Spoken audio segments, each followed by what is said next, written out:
Hello and welcome to part 3 of Positional Previews for Softball with head coach Eric Knoll. Today we're going to be talking about the transfers.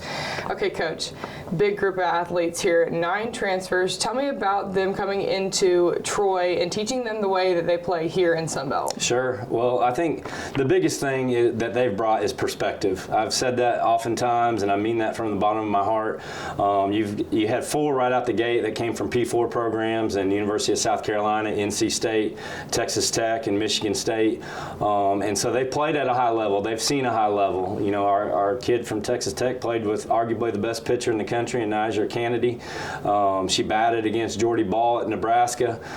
So it's not like they're not ready for the Sun Belt. But I would say this, going back to that perspective, they have been in different environments, and let's just say they're very appreciative of what we're doing at Troy. And they've really, I think they've helped merge, along with our returners, I think they've helped merge a very strong core and a very strong chemistry for our team. Yeah, and it's pretty, new to have those big class of transfers in, especially with the new age of sports today. Tell me about how that's been for you as a coach, which having this big group of transfers coming in, kind of changing your coaching style. Sure, yeah. I mean, ideally, we like to go after freshmen and grow and develop those freshmen. I do think the bat and ball sports are changing, and as well as, just NCAA sports in general. I think the transfer portal now has become, in the forefront of a lot of people's thoughts and ideas and how things are run. We're no different. We had 7 that we got from other Division I universities. I think we got 2 junior college All-Americans, and they're going to be key in what we do going forward.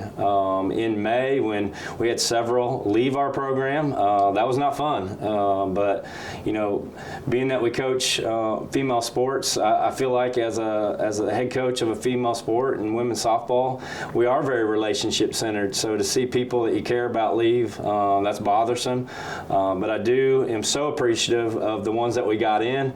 Like I said, the perspective that they've brought, and just their love for Troy has been very obvious. Yeah, and talking a little bit more about specific players, Kaylee Rachinsky, her ability to throw out players, I believe she had 20 last year, which was ranked, I think, 6th in D1 softball. So just tell me a little bit about that and what we're going to see from her. Yeah, great stat. Rachinsky, we targeted Rachinsky in the transfer portal. She got on base and she threw runners out. It was a really neat stat. She got hit by pitch a lot as well.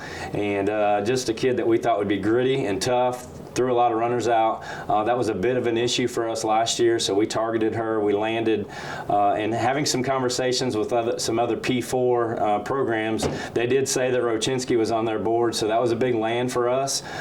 She's looked really, really good in the fall and here early on in the spring, so we're excited about what she brings to the table. Yeah, and talking about those JUCO powerhouses you're talking about, with Kirby and Jenkins. Jenkins had 30 home runs last year, which was 2nd most in JUCO. Super impressive, and I'm pretty sure Kirby had 445 batting last year, which is also insane coming from JUCO. Tell me about how that's been, especially because you're talking about those Power 4 teams now coming from JUCO. Tell me about that. Yeah, both those 2 are special players, special young ladies. I was fortunate. I knew Sophia Jenkins from years ago. Her and her dad and I worked a camp together, but she originally committed to North Texas, ended up at the junior college, Grayson Junior College in Texas, and she has elite power. When she gets a hold of a ball, it's usually going over the fence. And just an incredible young lady, fits our program really, really well. And Lydia is a 2-time Tennessee JUCO Player of the Year.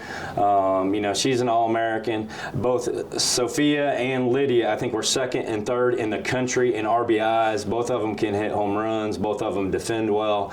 So 2 big pickups for us in the JUCO world. Yeah, awesome. And these freshmen, this transfer class, they just all seem to be gelling really well together and then into the team. Watching that fall ball season, you talked about that togetherness. Tell me a little bit more about the transfers coming together themselves in that group by themselves. Yeah, I think one thing that we can't discount is most of those transfers live together, so they know each other and have been around one another, and they're able to tell stories of whether good or bad or indifferent, the stories from their previous universities, and kind of do some comparing and contrasting now that they're here at Troy. But we absolutely hit the jackpot with this transfer class.